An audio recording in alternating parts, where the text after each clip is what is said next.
হরে কৃষ্ণ বন্ধুরা, আশা করি সকলেই ভালো আছেন। আজকে আমি আপনাদের সাথে শেয়ার করব নিরামিষভাবে তৈরি সোয়াবিন আলুর রেসিপি। এই জন্য আমি সোয়াবিনগুলো সিদ্ধ করে জল ছাড়িয়ে রেখেছি, আলু টুকরো টুকরো করে কেটে নিয়েছি। মশলার জন্য নিয়ে নিয়েছি গোটা জিরে, আদা, শুকনো লঙ্কা আর একটা ছোট টমেটো। সব মশলাগুলো ভালো করে পেস্ট করে নিলাম। এই যে দেখুন কত সুন্দর পেস্ট হয়ে গেছে। এরপরে দিয়ে দিলাম কড়াইতে সর্ষের তেল। আমি সর্ষের তেল ব্যবহার করলাম। তেল গরম হয়ে গেলে টুকরো করা আলু দিয়ে দিলাম তেলের মধ্যে। সামান্য লবণ আর হলুদ দিয়ে আলুগুলোকে ভালো করে ভেজে নিলাম। আলু ভাজা হয়ে গেলে আলুগুলোকে আলাদা করে আমি উঠিয়ে রাখলাম। এবার সেই তেলেই দিয়ে দিলাম সেদ্ধ করা সোয়াবিনগুলো। তেলের সাথে ভালো করে নেড়ে চেড়ে সামান্য পরিমাণে হলুদ গুঁড়ো আর সামান্য পরিমাণেই লবণ দিয়ে আমি সোয়াবিনগুলোকেও লাল করে ভেজে নিলাম।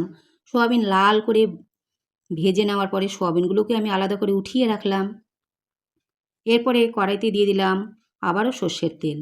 তেল গরম হয়ে গেলে দিয়ে দিলাম 3টে শুকনো লঙ্কা, 5 ফোড়ন, তেজপাতা, 2টো দারচিনি আর 2টো ছোটো এলাচ। ফ্লেভারের জন্য আমি দিলাম দারচিনি, এলাচ। এরপরে দিয়ে দিলাম পেস্ট করা মশলা। তেলের সাথে মশলা ভালো করে নেড়ে চেড়ে দিয়ে দিলাম হলুদ গুঁড়ো আর স্বাদ মতো লবণ।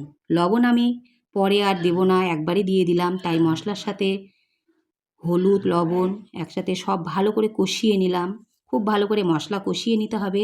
মশলা থেকে যখন তেল ছেড়ে দিবে তখন ভাজা সোয়াবিন আর আলুগুলো দিয়ে দিতে হবে।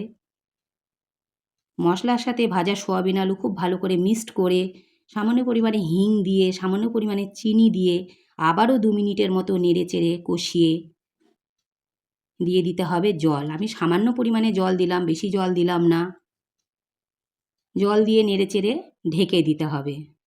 2 মিনিটের জন্য আমি ঢেকে দিলাম। 2 মিনিট পরে ঢাকা উঠিয়ে বাড়িতে তৈরি করে রেখেছি মশলা, সেই মশলা দিয়ে দিলাম। এই মশলার মধ্যে আমি জিরে, মৌরি, মেথি, ধনে, শুকনো লঙ্কা সব কাঠখোলাতে ভেজে গুঁড়ো করে আমি রেখেছি। সেই মশলা দিয়ে ভালো করে নেড়ে চেড়ে আবারও 1 মিনিটের জন্য ঢেকে দিলাম। 1 মিনিট পরে ঢাকা উঠিয়ে গরম মশলা দিয়ে দিলাম আর ঘি দিয়ে দিলাম। ভালো করে নেড়ে চেড়ে নামিয়ে নিলাম। সোয়াবিন আলুর রেসিপি নিরামিষভাবে তৈরি। এই রেসিপিটি খেতে খুব টেস্টি হয়। গরম গরম ভাতের সাথে সার্ভ করবেন। বাড়িতে একবার হলেও ট্রাই করে দেখবেন। আশা করি ভালো লাগবে। যদি ভিডিওটি ভালো লেগে থাকে একটি লাইক, কমেন্ট এবং ভিডিওটি শেয়ার করে দেবেন। চ্যানেলটি সাবস্ক্রাইব করে পাশে থাকবেন। তো আজকের ভিডিওটি এই পর্যন্তই। সকলে ভালো থাকবেন। হরে কৃষ্ণ।